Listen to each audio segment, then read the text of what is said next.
Jean-Philippe Pierre, Jean-Louis Levé, Alain Bulot et d'autres acteurs dans le rapport en mars 1994 ont contribué à accompagner le développement de l'IE en France et dans beaucoup de pays francophones.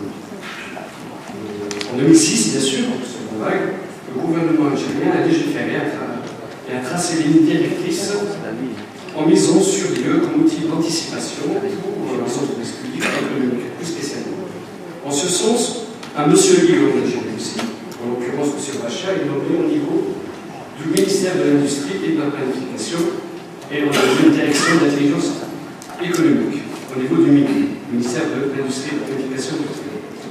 Aujourd'hui, bien sûr, on l'appelle plus IE, vu le côté culturel, donc on l'appelle veille stratégique. Donc une définition a été donnée aussi, orientée plus industrie et développement économique.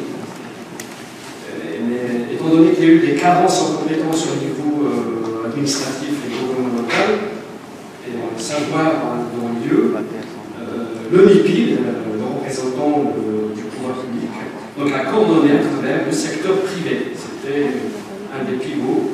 Donc il y a eu de la collaboration, entre autres, avec nous-mêmes, on était un groupe, le réseau d'études T2S, des groupes, l'Institut supérieur en gestion de planification et le World Trade Center externe. Dans cette période de 2005 à 2011, beaucoup d'experts français et de franco-maghrébins ont participé à passer de l'étape de vulgarisation et de la sensibilisation. Bien sûr, nous-mêmes, nous avons organisé durant cette période cette colloque internationale, dont deux avec le ministère de l'Industrie.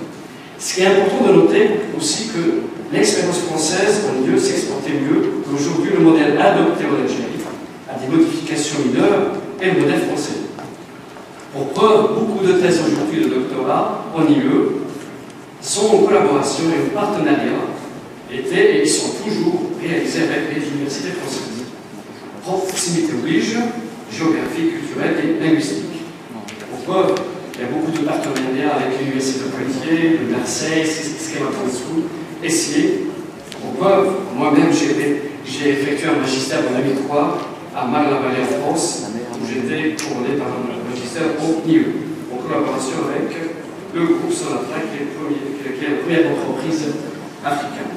Au jour d'aujourd'hui, l'IE plutôt, on parle plutôt de la veille stratégique, est cadrée par une armada de lois, de décrets et d'arrêtés, et qui vont de la mise en place de l'IE, de la sécurité globale des systèmes d'information à la prospective. Déjà, les ministères sont obligés aujourd'hui de nommer un monsieur IE et déléguer par conséquence, chacun dans son secteur d'activité, le concept et la méthodologie. Au niveau des universités, les grandes écoles, une dizaine de masters sont opérationnels aujourd'hui.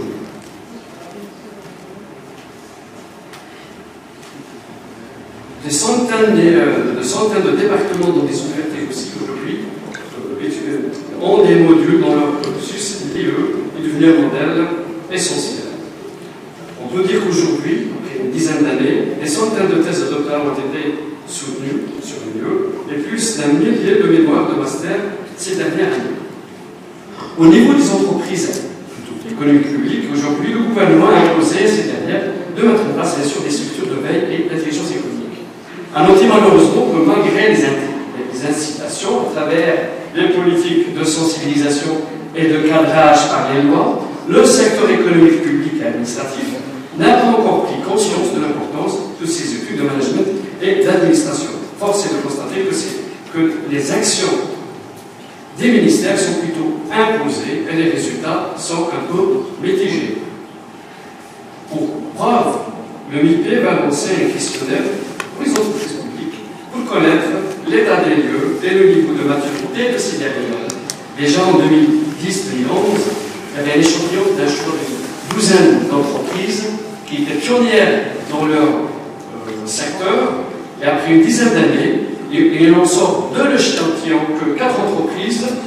Donc le retour d'expérience au niveau de maturité et le retour d'investissement n'était palpable que pour 4 entreprises, et encore là aussi, les résultats n'étaient pas à la hauteur des ambitions qui étaient attendues. Je peux en citer dans la pharmacie Saïdal, dans l'électroménager Ilium, dans l'électronique Leni et dans la chimie Nénat. C'est les 4 qui sortent plus haut du 12. Au niveau du secteur économique maintenant privé, beaucoup de PMI, je dis bien PMI et grands comptes, ont des structures de veille stratégique, plutôt de veille technologique et de veille stratégique.